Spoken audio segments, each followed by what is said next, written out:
जय हिंद साथियों, आप सभी का नमस्कार। स्वागत है आज के सत्र पे। आज के सेशन में हम लोग पढ़ेंगे क्या जी, आपका जो भारत का भूगोल पढ़ रहे थे क्या, भारत का भूगोल। ये भारत का भूगोल का आपका कौन सा क्लास है? ये 6वां क्लास है। इससे पहले हम लोग 5 क्लास देख चुके हैं। पाँचों क्लास बहुत इंपॉर्टेंट है, प्लेलिस्ट में डला हुआ है, एक बार ज़रूर जाके देखिए आप। आपका भारत का भूगोल का जो MCQ कर रहे हैं ना, यहाँ पाँचों क्लास से आपको बहुत ज़्यादा हेल्प मिलेगा। ठीक है, तो भारत के भूगोल का हम लोग 6वां क्लास देख रहे हैं। अच्छा, 2 सेकंड वीडियो पे चुने हैं, स्किप मत कीजिए, 2 मिनट मेरी जानकारी ले सुनिए कि आपका यहाँ पे छत्तीसगढ़ पुलिस भर्ती किसका, छत्तीसगढ़ पुलिस भर्ती का यहाँ पे फ्री में क्लास कराया जाता है। तो फ्री में क्लास में वीडियो के लिए चैनल को सब्सक्राइब करके रखिए। PDF के लिए आपका टेलीग्राम लिंक दिया है यहाँ पे, या मेरा मोबाइल नंबर शो हो रहा है, उसको आप सेंड व्हाट्सअप कीजिए, आपको सेंड PDF प्राप्त हो जाएगा। PDF के साथ साथ यहाँ पे फ्री में टेस्ट भी होता है, एक बार टेस्ट जरूर दिलाइए। अभी तक 6 टेस्ट दे चुके हम लोग। हर संडे को टेस्ट होता है, और टेस्ट इतना मैं कोशिश करता हूँ कि क्वेश्चन का लेवल बहुत अप रखूँ।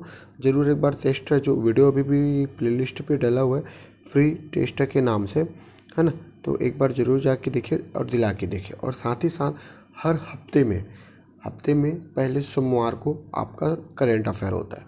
करेंट अफेयर का भी क्लास आप लोग ज़रूर देखिए। अब यहाँ पे हो गई बहुत सारी बातें। अब बातें ना करते हुए बोलेंगे सर बहुत पकाते हैं, बहुत बोलते हैं, तो अपन पहला क्वेश्चन और बहुत इंपॉर्टेंट क्वेश्चन देखेंगे।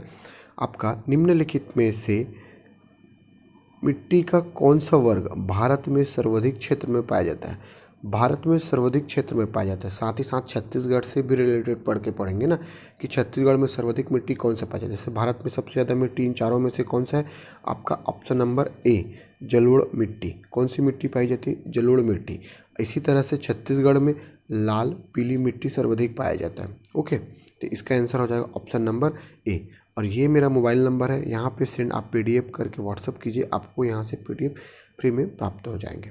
नेक्स्ट है, लेटेराइट का संबंध किससे है? देखो, लेटेराइट का संबंध, हम लोग इसको छत्तीसगढ़ का जब क्या पढ़ रहे थे, मिट्टी पढ़ रहे थे, तब भी इसको पढ़े हैं। नहीं पढ़े हैं वाली बात नहीं, सारी चीज़ें इसको पढ़े हैं। तो लेटेराइट किससे संबंध है? लेटेराइट आपका मिट्टी से संबंध है। लेटेराइट क्या है?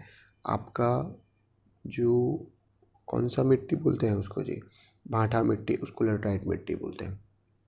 ठीक, तो यहाँ पे मैं आपको कुछ बताना भूल गया कि ये जलोढ़ मिट्टी है, सर्वाधिक क्षेत्र में तो पाई जाती है। ये जलोढ़ मिट्टी के प्रकार, इसके प्रकार 2 प्रकार याद रखेंगे, एक तो खादर और एक बांगर, 2 प्रकार है ना। खादर लास्ट में देखो दर है, तो दर हर समय नवीन होता है। नवीन मतलब भाई दर, आज किसी चीज़ का रेट, शक्कर का रेट मान लो 40 रुपीज़ है, कल उसका रेट बढ़ेगा। ये कहने का मतलब दर जो है नवीन है। दर हर समय नवीन मतलब बढ़ते रहता है, नया रहता है ना। दर नवीन हमको याद करना है ना, क्या है? याद करना है। तो याद करने के लिए अपना, आपका जैसा लगे, मैं अपना जैसा याद किया हूँ ये बता रहा हूँ। दर नवीन है, भूल जाते हैं ना खादर और बांगर में। दर नवीन है और बांगर आपका क्या है? प्राचीन है। बांगर प्राचीन है। ठीक, तो नेक्स्ट क्वेश्चन है, निम्नलिखित में से किस मिट्टी के निर्माण के लिए बेसाल्टी सेल उत्तरदायी है? इन चारों ऑप्शन में से बेसाल्टी सेल उत्तरदायी है। ठीक है, तो इसका आंसर हो जाएगा क्या जी, आपका कपास मिट्टी। ऑप्शन हो जाएगा कपास मिट्टी। स्पेशली जो कपास मिट्टी है क्या, जो आपका कपास मिट्टी है किसके लिए फेमस है? सॉरी, कपास मिट्टी बोल दिया जी, काली मिट्टी। ये जो काली मिट्टी है ये कपास की खेती के लिए प्रसिद्ध है। किसके लिए? कपास की खेती के लिए। किसके लिए? कपास की खेती के लिए बहुत उपयोगी है। कौन सा? काली मिट्टी। इसी मिट्टी को बेसाल्ट युक्त लावा के निक्षेप से हुआ है। इसी मिट्टी को आपका रेगुर मिट्टी बोलते हैं। रेगुर मिट्टी क्या बोलेंगे जी? आपका रेगुर मिट्टी बोलते हैं। किसको? काली मिट्टी को रेगुर मिट्टी बोला जाता है। आंसर हो जाएगा ऑप्शन नंबर A। भारतीय कृषि अनुसंधान परिषद के अनुसार, किसके अनुसार? भारतीय कृषि अनुसंधान परिषद के अनुसार भारत में कितने प्रकार की मिट्टी पाई जाती है? देखो, भारत में बोला ना, भारत में कितने प्रकार की मिट्टी ये बताना है, साथ ही साथ आपके छत्तीसगढ़ में कितने प्रकार की मिट्टी ये बताना है। तो देखो, छत्तीसगढ़ के पर्पज से देख रहे हैं ना अपन, छत्तीसगढ़ के हिसाब से देख रहे हैं। आपका छत्तीसगढ़ में काली मिट्टी पाई जाती है, पता है। हाँ, लाल पीली मिट्टी पाई जाती है, आप सब जानते हैं। कौन सा? लाल पीली मिट्टी पाई जाती है। ठीक, लेटेराइट मिट्टी पाई जाती है, ये भी जानते हैं आप लोग। लेटेराइट के साथ साथ बलुई मिट्टी भी पढ़े हैं। ये 4 प्रकार की मिट्टी तो छत्तीसगढ़ में पाया जाता है। कितना? 4 प्रकार के। साथ ही साथ आपका जलोढ़ मिट्टी है ना। जो भारत में कितने प्रकार की मिट्टी है वो देख रहे हैं। जलोढ़ मिट्टी, जलोढ़ मिट्टी के बाद आपका पर्वतीय मिट्टी, जो पर्वत में रहता है वो मिट्टी अलग होता है। फिर मरुस्थल मिट्टी, मरुस्थल मतलब राजस्थान में जो मिट्टियाँ पाई जाती हैं वो अलग होता है, मरुस्थलीय मिट्टी। फिर उसके बाद जो समुद्र के किनारे पाई जाती है उसको लवणीय मिट्टी बोलते हैं। इस तरीके से टोटल भारत में 8 प्रकार की मिट्टी पाई जाती है। कितने प्रकार की? 8 प्रकार के। छत्तीसगढ़ में देखा जाए तो 5 प्रकार, भारत में 8। छत्तीसगढ़ में कौन कौन सा? काली मिट्टी, लाल पीली मिट्टी, लेटराइट मिट्टी, लाल बलुई मिट्टी। काली मिट्टी, रिपीट कर रहा हूँ, लाल पीली मिट्टी, लेटराइट मिट्टी और बलुई मिट्टी, ये छत्तीसगढ़ में पाया जाता है। साथ ही साथ आपका जलोढ़ मिट्टी, पर्वतीय मिट्टी, मरुस्थली और समुद्र के किनारे पाया जाता है लवणीय मिट्टी। इस प्रकार से टोटल 8 प्रकार की मिट्टी भारत में पाई जाती है। ठीक है, यहाँ पे हम मिट्टी का पूरा डिटेल देख लें, अच्छे से पढ़ लिए। यहीं पे जानकारी दूँ, अगर भारत है ना, समझना है, ज़्यादा ध्यान नहीं लगाना है। ये आपका भारत है। भारत में आपका काली मिट्टी, कौन सी? ये काली मिट्टी। एक मोटा मोटा एक दिमाग में मैप बना के रखेंगे ना तो आप पकड़ लेंगे। जैसे काली मिट्टी, काली मिट्टी कहाँ पाया जाएगा? अधिकतर देखा जाए तो गुजरात, MP और महाराष्ट्र, इन 3 क्षेत्रों में कौन सा मिट्टी पाया जाएगा? काली मिट्टी है। ठीक, लाल मिट्टी अधिकतर देखा जाए तो छत्तीसगढ़, झारखंड और उड़ीसा, इन 3 क्षेत्रों में कौन सा मिट्टी पाई जाएगी? लाल मिट्टी पाया जाता है। ठीक, काली मिट्टी यहाँ पे, लाल मिट्टी यहाँ पे। और जो काप की मिट्टी होती है, आपको पता है जो नदी क्षेत्र होते हैं वहाँ पे काप की मिट्टी पाई जाती है। तो जो उत्तरी मैदान है वहाँ पे काप मिट्टी पाया जाता है। कौन सा मिट्टी पाया जाता है? काप मिट्टी पाया जाता है। अब आगे अपन मिट्टी पूरा ख़त्म कर लिए। अब कृषि जैसे कि खरीफ फसल कौन सी है? इन चारों में से आप खरीफ फसल बता सकते हैं। ठीक, सरसों कब डाला जाता है? गेहूँ, चावल और जौ, ये है आपका खरीफ फसल। अगर देखा जाए खरीफ फसल तो इसको याद कराने की कोशिश करूँगा मैं कि यहाँ पे आपका चावल है। क्या है आपका? चावल। चावल क्या है जी? एक खरीफ फसल है। आपको सबको पता है चावल कौन सा फसल है? खरीफ फसल है। चावल के साथ साथ आपका जो हमको याद नहीं रहता वो देखते हैं। जैसे चावल के साथ साथ चाय, अरहर और आपका कॉफ़ी, अफ़ीम। चाय, अरहर, अफ़ीम, 3 चीज़ें याद रखेंगे। चाय, अरहर, अफ़ीम। इस एरिया में 3 चीज़ें, चाय, अरहर, अफ़ीम, चाय, अरहर, अफ़ीम। यहाँ पे आपका ज्वार, उड़द, मूंग पूछा जाता है ना, लाइटली मत लेना। ये छत्तीसगढ़ के पर्पज़ से, ये आप याद रख लेंगे, छत्तीसगढ़ में भी कंप्लीट हो जाएगा। ज्वार, उड़द, मूंग, ज्वार, उड़द, मूंग। देखो मूंग कब खा रहे हो? अभी आप दौड़ रहे हो तो खा रहे हो मूंग, ज्वार, उड़द। ठीक, उड़द दाल का क्या हलवा बनता है ऐसा। तो ज्वार, उड़द, मूंग, ज्वार, उड़द, मूंग। यहाँ पे आपका जूट और पटसन, जूट और पटसन, ठीक है। और रबड़, क्या है आपका? रबड़। ये क्या है जो आप शायद इन चीज़ों पे कंफ्यूज होते हो, मैं होता हूँ इसलिए आपको बताया। इधर देखेंगे तो चाय, अरहर, अफ़ीम, चाय, अरहर, अफ़ीम। इधर ज्वार, उड़द, मूंग, ज्वार, उड़द, मूंग। जूट और पटसन, यहाँ पे आपका रबड़ है। साथ ही साथ आपका गन्ना आपका खरीफ फसल है ना। कपास,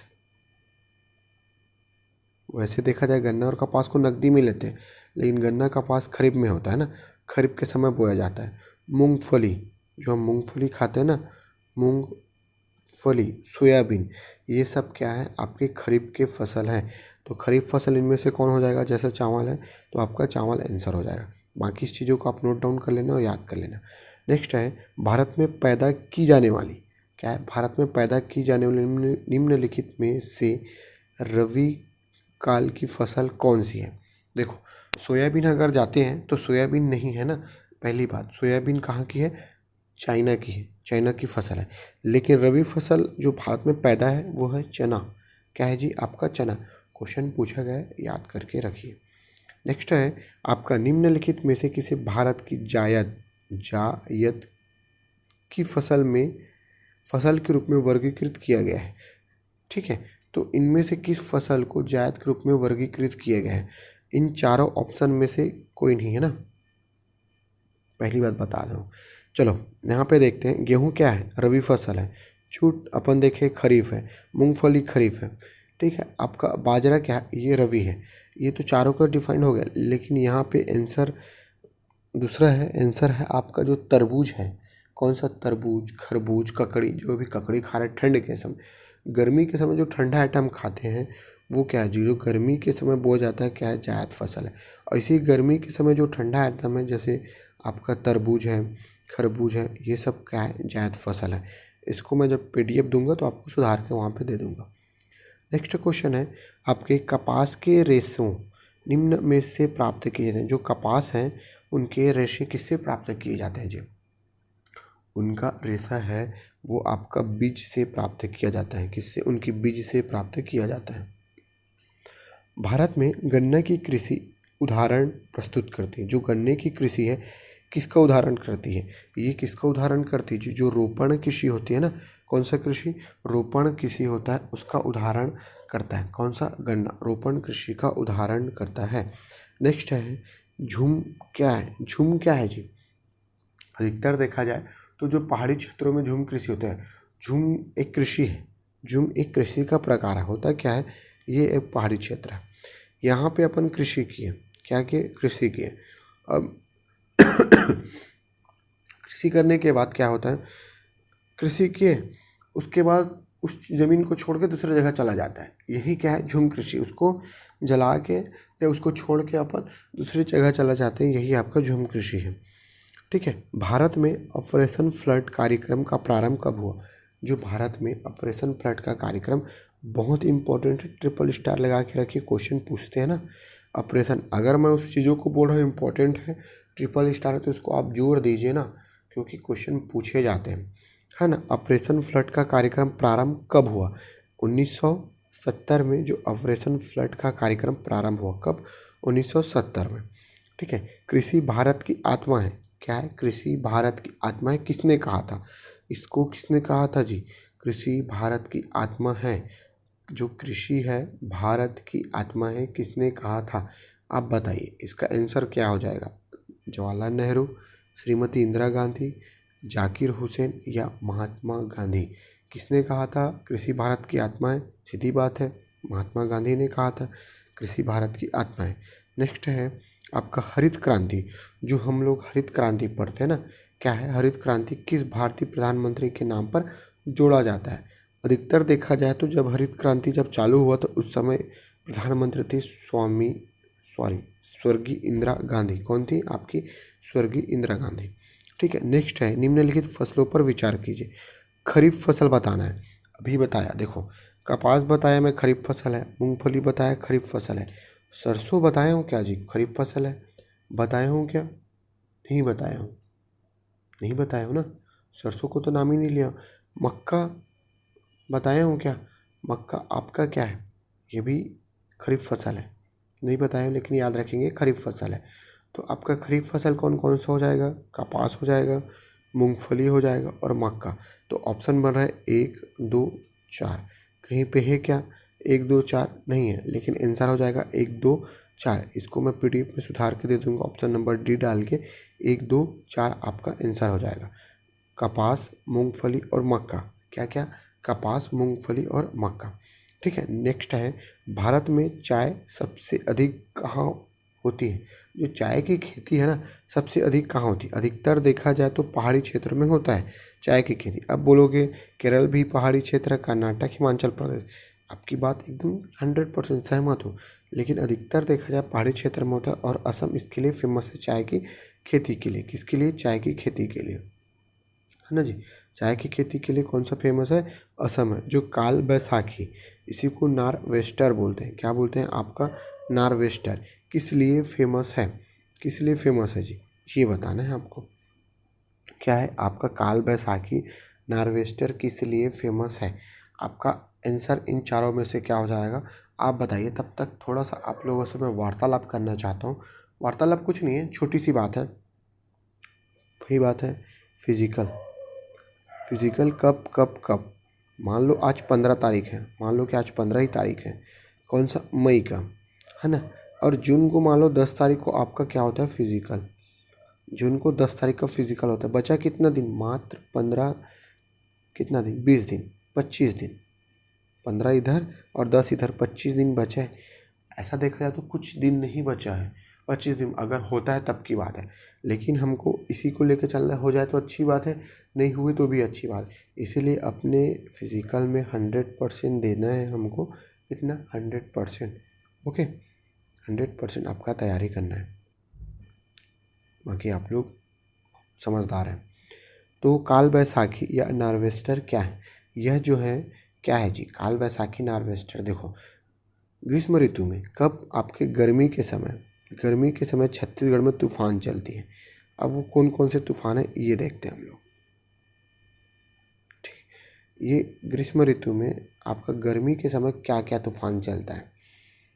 ठीक, उत्तर भारत में, ये आपका उत्तर भारत में लू चलता है। यहाँ पे आपका ग्रीष्म ऋतु में लू चलता है।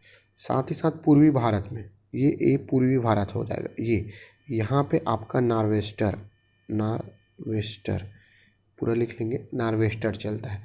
आपका जो पश्चिम बंगाल एरिया, यहाँ पे आपका काल बैसाखी, क्या है आपका? काल बैसाखी। ठीक है, क्या चलता है जी? आपका काल बैसाखी चलता है पश्चिम बंगाल में, काल बैसाखी। और असम क्षेत्र में, यहाँ पे आपका असम क्षेत्र है बोडोलिचा, बोडोलिचा, पूर्वी क्षेत्र में आपका बोडोलिचा। ठीक है, पूर्वी क्षेत्र में आपका बोडोलिचा। और पश्चिम में इस एरिया में आपका क्या है? धूल भरी आंधी। क्या है? धूल भरी आंधी चलता है। धूल भरी आंधी क्या चलता है जी? आपका धूल भरी आंधी। एक बार रिपीट करता हूँ, उत्तरी क्षेत्र में लू है। ठीक है, आपका पूर्वी क्षेत्र में नार्वेस्टर, इसको लिख लेंगे।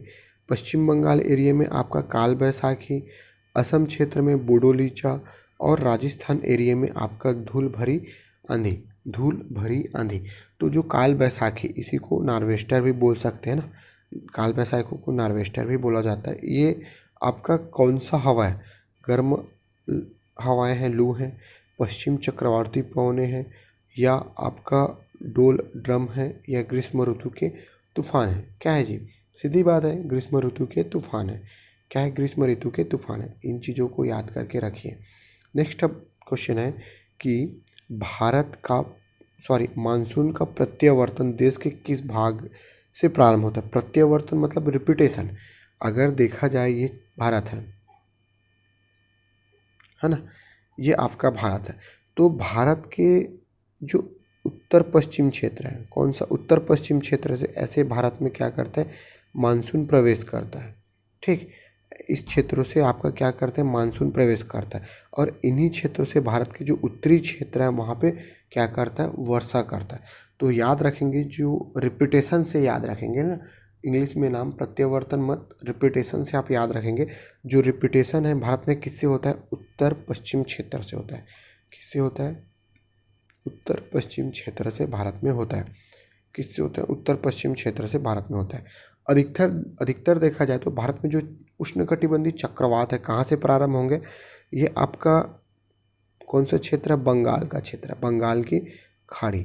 यह आपका अरब सागर, आजू और बाजू, अरब सागर और बंगाल की खाड़ी। अधिकतर देखा जाए तो उष्णकटिबंधीय चक्रवात भारत में किससे प्रारंभ होता है? बंगाल की खाड़ी से। और ये यहीं से ऐसे नहीं टकराता, यहाँ से भी होता है लेकिन इस एरिया से ज़्यादा टकराता है, ऐसे ऐसे। और इस एरिया से टकरा के यहाँ पे जो नीलगिरी पहाड़ी है, नमली की पहाड़ी है, यहाँ से टकरा कर इधर होते हुए क्या करता है? आपका वर्षा करता है। क्या करता है? आपका वर्षा करता है। ठीक, तो नेक्स्ट चलते हैं। क्वेश्चन नंबर 18 है, निम्नलिखित क्षेत्रों में से कौन सा क्षेत्र मानसून की अरब सागर से अधिक प्रभावित नहीं है? मानसून की जो अरब सागर से अधिक प्रभावित नहीं है। ये व्हाट्सअप नंबर है, यहाँ पे आप PDF या फिर और किसी प्रकार की जानकारी चाहिए आपको, कोई भी वैकेंसी से, चाहे हॉस्टल वार्डन से क्यों ना या टीचर भर्ती से क्यों ना, आप ज़रूर एक बार फ़ोन करके पूछ सकते हैं PDF के लिए या जानकारी के लिए। और साथ ही साथ मैं अगर किसी को, जैसे व्हाट्सएप पे आप मेरे को बात करते हैं, सर कौन सा बुक लें या कैसे पढ़ें या आपने पढ़ने का टाइमिंग क्या करें, तो मैं अगर आपको कॉल करने बोल रहा हूँ ना, तो आप कॉल कर सकते हैं, है ना। क्यों इसलिए बोलता हूँ कॉल करने के लिए कि कई बातें ऐसा होता है कि मैसेज में नहीं होता, और मैसेज में टाइप करने के साथ साथ थोड़ा सा बिजी शेड्यूल रहता है मेरा भी, तो नहीं हो पाता। तो आप बाकायदा अगर मैं कॉल करने के लिए मैसेज करो तो आप कॉल कीजिए, मैं इसलिए आपको कॉल करने के लिए बोलता हूँ, फालतू बात करने के लिए नहीं। तो आप कॉल कर सकते हैं। तो अच्छा, क्या बोल रहा है कि निम्नलिखित में से कौन सा क्षेत्र मानसून की शाखा से अधिक प्रभावित नहीं होता? अरब सागर में ना, अरब सागर से बोल रहा है। ये अरब सागर है, ये बंगाल की खाड़ी। छत्तीसगढ़ में अधिकतर 90% आपका बंगाल की खाड़ी से वर्षा होता है। 10% ही आपका कहाँ से होता है वर्षा जी? आपका 10% कहाँ से होता है? अरब सागर से। तो अगर देखा जाए इसका आंसर अरब सागर से अधिक प्रभावित नहीं होता, तो छत्तीसगढ़ एक ऐसा क्षेत्र है जहाँ अरब सागर से प्रभावित नहीं होता। नेक्स्ट है, भारत में वर्षा किन पवनों से होती है? जो भारत में वर्षा है किन पवनों से होती है? किन पवनों से होती है? देखो अभी यहीं पे बताया मैं, ये पवने हैं ऐसे चलती हैं, ये पवने ऐसे चल रही है ना। तो इस क्षेत्र को दक्षिण पश्चिम क्षेत्र बोलते हैं। अधिकतर देखा जाए तो भारत में वर्षा होती है दक्षिण पश्चिम क्षेत्र से होती है। किस क्षेत्र से होती है? आपका दक्षिण पश्चिम मानसून से। कैसे? दक्षिण पश्चिम मानसून से। आंसर हो जाएगा ऑप्शन नंबर बी। नेक्स्ट है, लू किस प्रकार के पवनों का उदाहरण है? लू इनमें से किस प्रकार का पवन है? लू एक स्थायी पवन है। कैसा पवन है? स्थायी पवन है। कौन सा पवन है जी? लू एक स्थायी पवन है। रिपीट कर रहा हूँ, लू एक स्थायी नहीं है, स्थानीय पवन है। लू एक कौन सा पवन है? स्थानीय पवन है, स्थायी नहीं है। स्थायी मतलब स्थिर रहता है, स्थानीय पवन है जो चलते रहता है ग्रीष्म ऋतु के समय। लू किस प्रकार का पर्वत है? स्थानीय पर्वत है। तो इस तरह से लगभग हम लोग यहाँ पे 20 MCQ क्वेश्चन, बहुत इंपॉर्टेंट क्वेश्चन सॉल्व किए हैं। मैं अपने से 100% कोशिश किया हूँ कि आप लोगों को पूरा चीज़ें यहीं पे वीडियो में याद कराने का और समझाने का। तो अगर ये वीडियो आपको हेल्पफुल लगा हो और वीडियो अगर पसंद आया हो तो जो नए हैं चैनल को सब्सक्राइब कीजिए, जो पुराने हैं वो 2-4 दोस्तों को अपना शेयर कर दीजिए, लाइक और कमेंट कर दीजिए। कमेंट में अगर कुछ नहीं, जय हिंद लिखते हैं ना, यही मेरे लिए बहुत खुशी की बात है, मेरे को बहुत अच्छा लगता है। तो यहाँ तक वीडियो देखने के लिए बहुत बहुत धन्यवाद। जय हिंद साथियों।